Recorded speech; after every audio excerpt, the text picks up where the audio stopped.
Welcome back, fellas, to another day in the NBA. It is Sunday, March 2nd. We had a pretty good day today. We swept. We're going to get straight into that. After we get into this slate for Sunday, we have approximately 9 games, if I'm not mistaken. 9 games for Sunday's slate. We have some pretty good ones. We're starting early at the 1 p.m. slate. Denver going to play Boston. The spread is only 3 for that game. I don't know exactly. Our graphic guy got this to me early, so the graphics might be a little bit wrong, so bear with me on the spreads. Obviously, they're changing with people going in and out. 2.5 seems accurate on most books, so we're going to rock with that. Boston's favored by 2.5, obviously just coming off a really tough loss against the Cavs, so I think they're going to bounce back against Denver, who's been shaky. They have not looked like the normal Denver Nuggets we've seen over the past few years. I think Sam Hauser is starting at the small forward spot along with Al Horford at the center. I don't think that phases them too much. I think they get the job done in Boston. Heading on to our next game at 3:30 p.m. Eastern. This is all Eastern times. I'm going to give you the times for Portland at Cleveland. A fully healthy Cleveland team versus a few questionable marks on Portland side of things. Minus 10.5 feels a great spot for Cleveland. I think they easily cover that. Chicago and Indy. Indy's favored at minus 9.5. I like that spot, though. Lonzo is playing. Kobe White's playing. Josh Giddey's all playing. They're all fully healthy. I still like the Pacers to cover 9.5 there. Knicks and Miami. I think Miami keeps this one close. I'm going to take them at plus 5.5. I think this is a very close game, despite no Andrew Wiggins or anything like that. Davion Mitchell's starting at the point guard. Bam is playing, and it is a fully healthy Knicks team, but I think Miami keeps it close. I think the Knicks still win, but I think they keep it close here in Miami. Now we're going to head to Toronto and the Magic. I think the Magic easily cover minus 7. I think they're just by far the better team here. They've been playing well as well, and I think Paolo is going to get the best of Scotty Barnes for the first time in a while. I'm not betting on it, but I just am kind of predicting that. OKC versus San Antonio, not even close. I think it's going to go OKC. Obviously, the spread is 13 for a reason. And then I think the Pelicans are going to absolutely mollywop the fuck out of the Utah Jazz. Why the spread is only 6, don't know. There is no starter outside of Isaiah Collier that is starting for the Jazz. It is all backups. So the fact that the spread is only 6 is mind-boggling. Lakers and the Clippers. Obviously, we just saw this game the other night. I think the Lakers get it done once again here. The spread is only 1, so it's pretty much a pick-em in the next 2 games with them. And then Minnesota at Phoenix. Both pick-ems. I like Minnesota to cover. Julius Randle might play, by the way. He is questionable, so they could mess up the lineups. That's why the lines are taking longer to come out on that side of the games.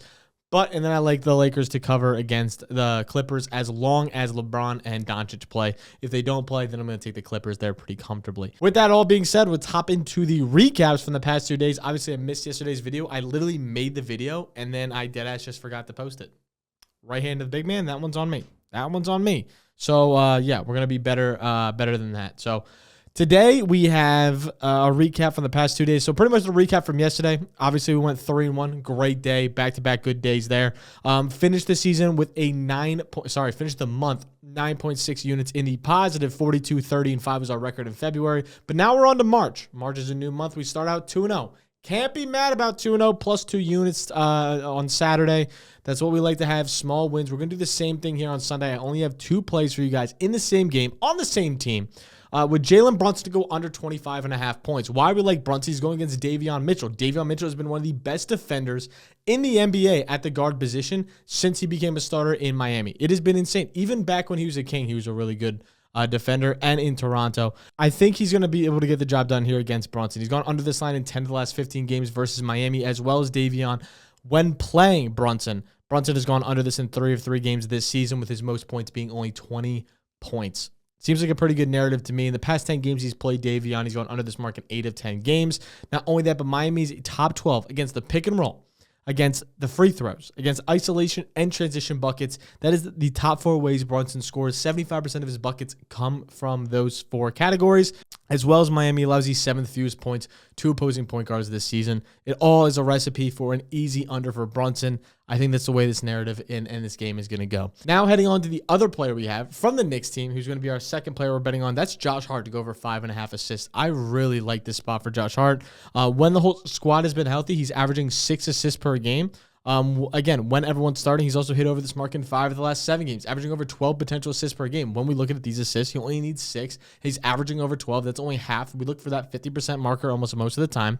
So I think that hard to have that efficiency there. Plus, over the past 5 games, he's averaging over 14 potential assists. So he's been cooking recently. In Miami, again, allows the most assists to opposing small forwards. Again, he's playing the small forward. OG is playing, which means Josh Hart, the small forward. OG's going to be playing at the 4. And in the past 15 games, they've allowed the most assists to small forwards. So he's been dishing the rock. He's seeing a great matchup. I feel like there's a no-brainer there. And we get good odds on that at minus 104.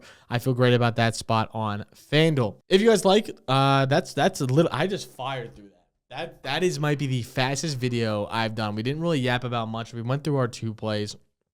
We went from, recap yesterday was just a quick 2-0 sweep. We had Alfred Şengün easy cash, and then we had Giannis got great value at minus at 27.5. We got it. And if you got a 28.5, you also got it at a good value.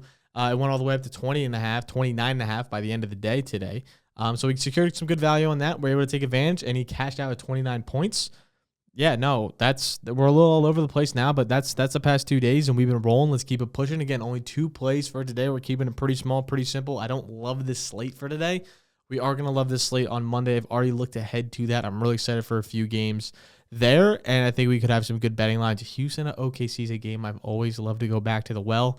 That should be a fun game, as well as Sacramento playing Dallas. It should also be a fun game to bet on. So we have a few games to bet on Monday to look forward to, but for now, we're going to keep it pretty simple, pretty clean, and we're going to take it all into Sunday's slate. So make sure to like, make sure to subscribe. Also, the fun shit down below, and I'll catch you guys next time. Peace.